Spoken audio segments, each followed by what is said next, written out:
7 and verse 9. Okay.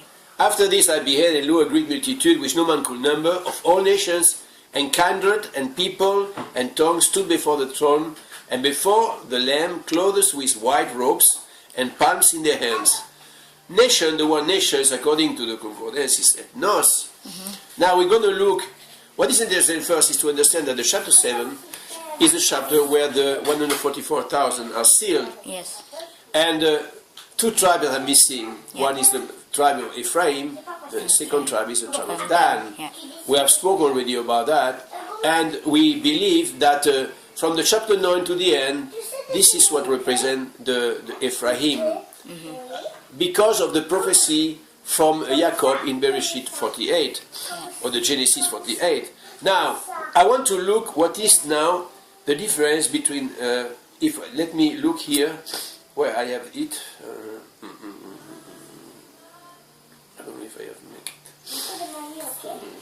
it. Also, I will see now the word nations, you see.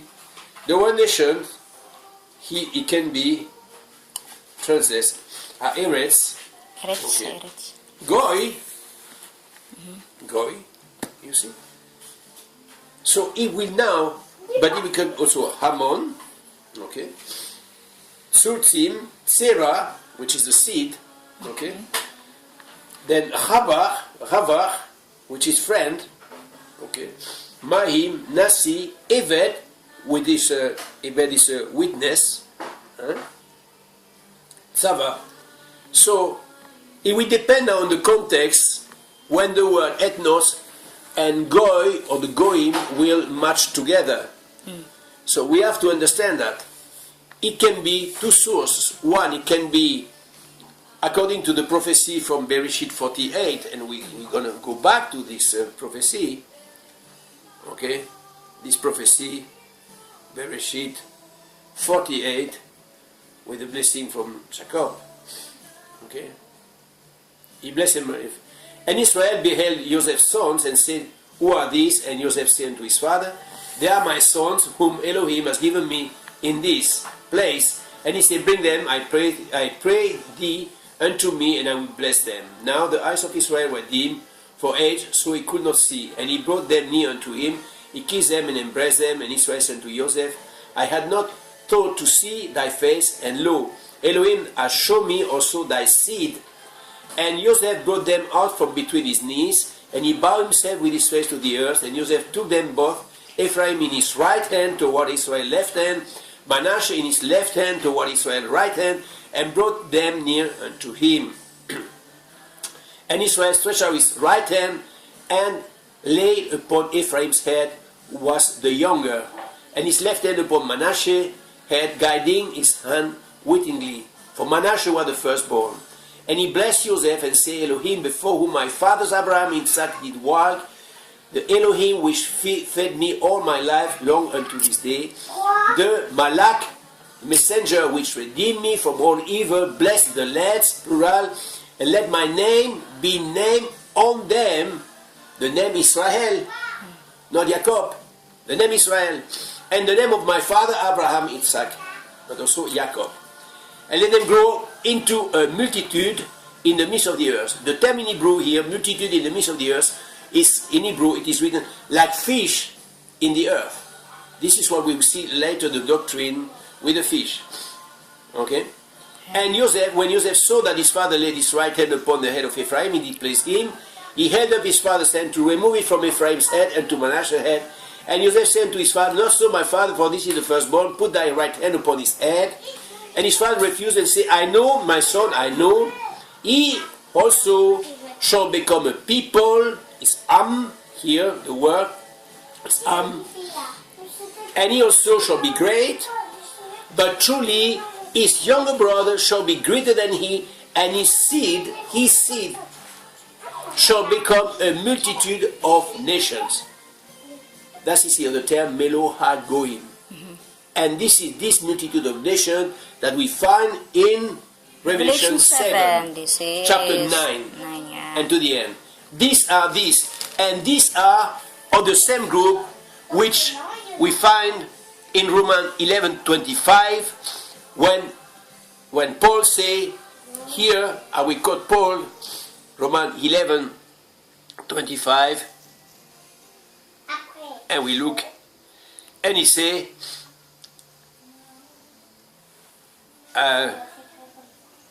for I will not, brethren, that you should be ignorant of this mystery, he called that a mystery, lest you should be wise in your own conceit, that blindness in part is happened to Israel until the fullness of the Gentile be come in. That's exactly the same wording we have in Revealation chapter 48. And these Gentiles are not the descendant from Japheth, they are not, or the descendant from Ham, they are not. These Gentiles are the descendant from Ephraim, according to the book of Hosea, which has been spread in the four corners of the earth. And they have intermingled themselves with the nations, with the Goyim. Yeah. This is themselves have become Goyim in the sense of pagans, in brackets, because of the situation, because of the rebellion in the time of Jeroboam. So it is. This is what Shaul spoke, the Gentiles there. This is not So outside when what is from Paul, the when old times. Paul speaks about Gentile in this particular chapter, he has in mind the descendant from Ephraim. He has not Japheth or Ham in his mind. No, because This- the promise is not from them. The promise is not for them. It's just because they are mingled, the Israelites, from all Yes. this. Every man that love Elohim and keep his commandment is welcome in the house of Elohim. Yeah. Every stranger, it doesn't matter if it's Stranger, Japhethite, if it's the Ham or the whatever, everyone is welcome according to the rules of the Torah. But But we cannot mix and say that now Paul is speaking about the Japhethites or the pagans or the heathen, like it is translated who in don't English. keep the Torah, You see? and those who don't keep the Torah. It's not. It's not. So it is. Because we remember we spoke about that when the children of Israel from Egypt. So when they were from Egypt, so when Moshe bring them back, as you said, that the 12 tribes is there, and of course the multitude of the nations who are. It is written, right, that he follow also there, Yeah. and this is the seed Yeah. from all the rest of the. This is why we cannot mix, and to make shortcut, it doesn't bring nowhere because it is totally wrong. I can enforce my idea, but I have to search who is speaking, to whom he is speaking. You see again, Japheth appears, and Ham appears much later with the Assyrians. Assyrians are Japhethites. Assyrian. Yeah, Okay. yeah. Because if you Yeah, look- because the 10 tribes, they also went to the north. yes, this is when they were. They went to the Assyrian. They went to mingle to the. Yeah, first of all, they were taken captive by the Assyrians. Yeah. So they went there, and later they go from the east to the north. They go to the land which is called today Poland and all this country, and later they move to the west. Yeah. Move to the west, passing by Germany, Switzerland, and coming in France. Before some going to England, some going to Spain, and later on going to the United States.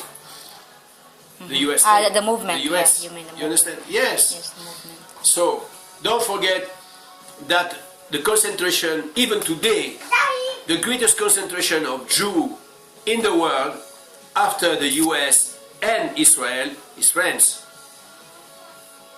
Okay?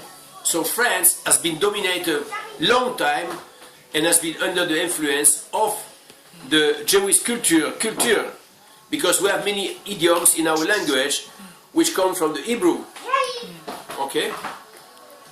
I have explained when you speak to the Shin to say, arrêtez de vous chamailler, stop to shamai. Where does it come from? Stop to shamai.